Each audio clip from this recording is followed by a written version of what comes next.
huszárnak azért villámlik a kardja, mert égő szívéhez nagyon közel tartja. Innen a huszárnak minden karcsapása, a tüzes mennykőnek egy mestervágása. Egy szíve, egy hazája, felhőt szánt a szabjája.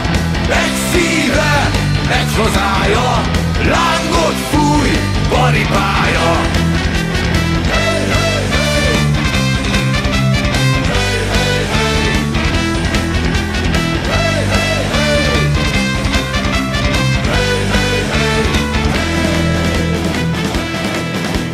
Mikor a huszárok csatába indulnak, az Isten szeméből örömkönnyek hullnak.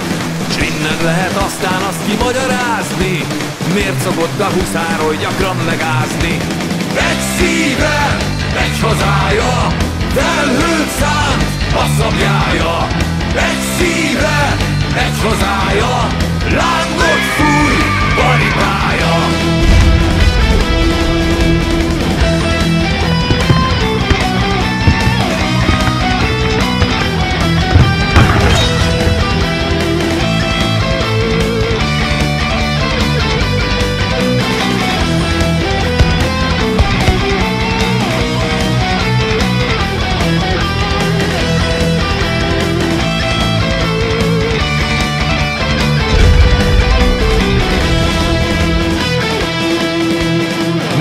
A felét huszár nyújtja száját, csókold meg a világ első katonáját. Mert a huszár szíve olyan, mint a kardja, addig hajlik, amíg ő maga akarja.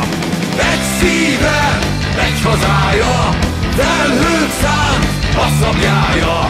Egy szíve, egy hazája, lángot fúj, paripája.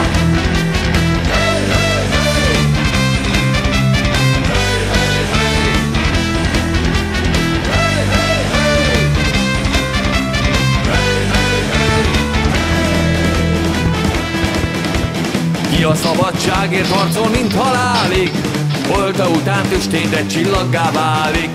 Ha én Isten volnék, csak azt vinném végbe, hogy lóháton menne a huszár az égbe.